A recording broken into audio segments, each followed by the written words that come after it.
Let's compare the DJI Osmo Pocket 3 with the Insta360 Go Ultra to see which of the two is the better action camera. Spoiler alert, they're both good in their own ways, so just let's take a look at the build design, the functionality, the stabilization, and how I use them and when I would use each one in what particular case.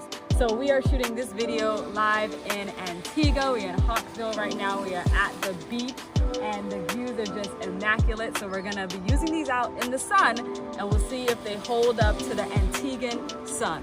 Let's get into it. If I just kind of do something like this, it says, subject lost, and there's some things that pop on screen, but I love that I can do this with the action camera. It feels great, it feels stable. I don't feel like it's gonna go anywhere, and I feel like the stabilization is good even though I'm walking around and I'm moving my hand. I feel comfortable like swinging it around and just maneuvering it in different places. All right, the first test, let's talk about the selfie view. That's the most popular way that I use these cameras when I am vlogging. So let's take a crack at using each of them. They're both rolling now, but I'll stop in one moment and prioritize each one. Over here we have the Insta360 Go Ultra, and over here we have the DJI Osmo Pocket 3. So as we're cutting between the two, I'll put the text on the bottom so you can kind of see the difference between the two. I definitely feel like right out the gate the field of view is wider on the Insta Go Ultra, so that is going to give me more in the frame.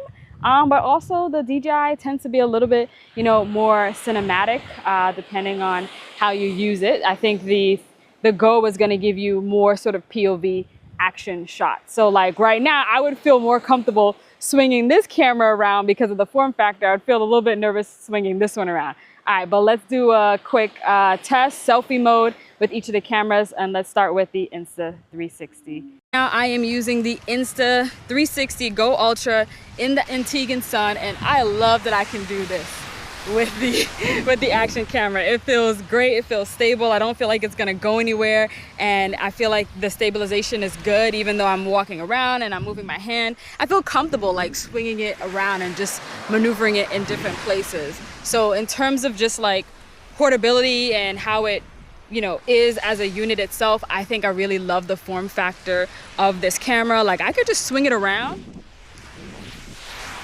and it's good. I don't have to worry about the gimbal getting out of whack or anything like that. And I can see myself in the flip out screen, which is also really, really nice. And if there was some metal, I don't see any around here, but if there was some metal, I could take the action pod out the camera, grab it and stick it onto something. That I really, really like. So I definitely think the form factor for the 360 gets a point. So yeah, let's just keep that in mind. Now let's switch to the Osmo Pocket 3 and also use selfie mode there as well. Okay, so now we're using selfie mode in the DJI Osmo Pocket 3. We just saw the Go Ultra. So I really like that this is a gimbal feel. So as I'm walking and I'm talking, it's nice and smooth.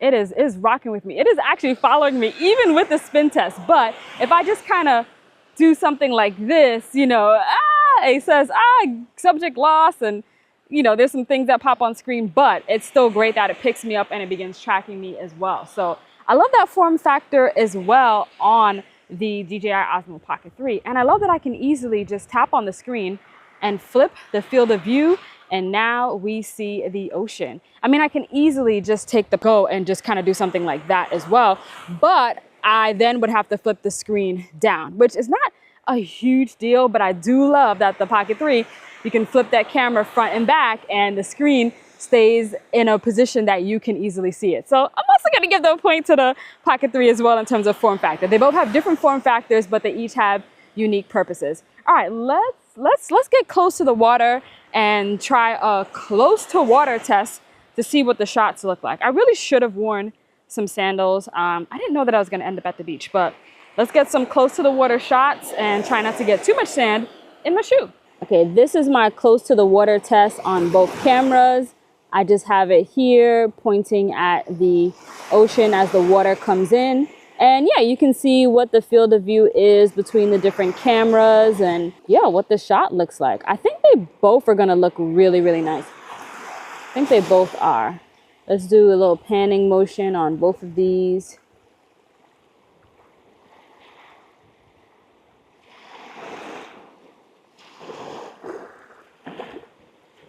Now let's talk about accessories and add-ons.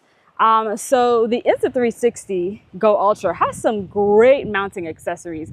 I love that this pivot mount allows me to twist the camera in any direction that I want. Let's mount the Pocket 3 real quick. All right, so with the pivot mount here, I can tilt it down, tilt it up, and then I love that I can just push this button and completely detach it. That is really, really nice. I love that. And I can snap it back on as well. And there are lots of quick attachments like this that come for the Go Ultra. So I love the ecosystem that they have for their products. Also with this tripod handle here, look at that, how cute. The legs just pop out on the bottom.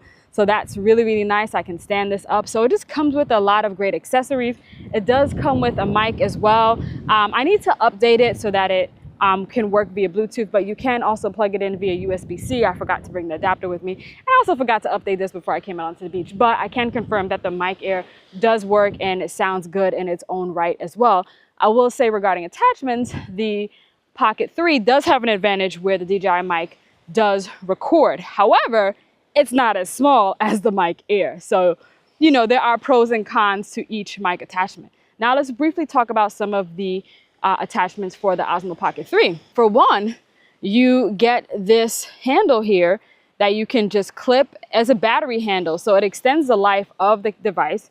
Let's see if I didn't bring my other mounts, the magnetic mount, but let's see. I can easily press this button here, boom, and that separates the pocket from the battery handle, and then I can snap it back on.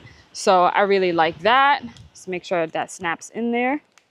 And I like that there are also ND filters as well. So right now I have a CPL filter from Neewer that's on there, and there are different cage and attachments as well. So I think both devices can get a point for the attachments and the accessories that they have. So I mean, so far we're tied 1-1. I don't think that there's gonna be a winner, but maybe there will be. So as the video has been going on, you can like see that the stabilization on both of these is really, really nice. And I do love the tracking feature on the Osmo Pocket 3 as well, so it'll track you. I also love that on the Insta360, you can film in freeform. So you get a vertical and a landscape frame at the same time. So that's also a really cool feature. So they both have really cool internal features. That's another point. It's like 3-3. So, I mean, they both do 4K. Now, in terms of like portability, so like if I'm gonna put the Osmo Pocket 3 in my bag, I have a specific case that I have to put it in. I have this case here because I have to protect the gimbal. If I don't protect the gimbal, then that part might break and then boom, potty done. So it's not something I could just easily throw in my bag. Whereas the Insta360, I can just fold this bad girl down, clip it, and I feel comfortable just throwing it in my bag just like that.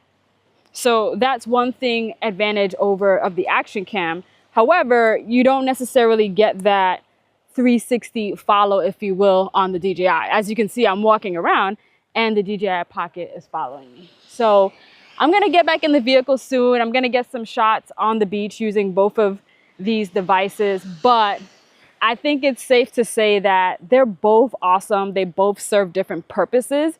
So you should probably get both.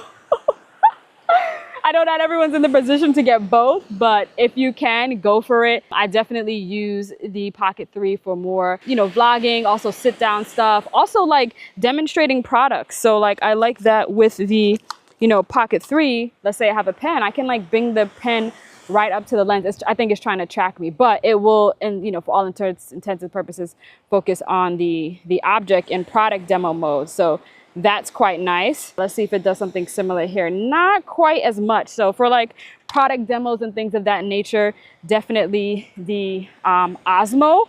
But in terms of, hey, I can fling this thing around and nothing bad is gonna happen, Insta-Go. So you decide, you know, depending on what you're trying to use it for, what will work better for you. Again, this is the Pocket 3 going into the shade.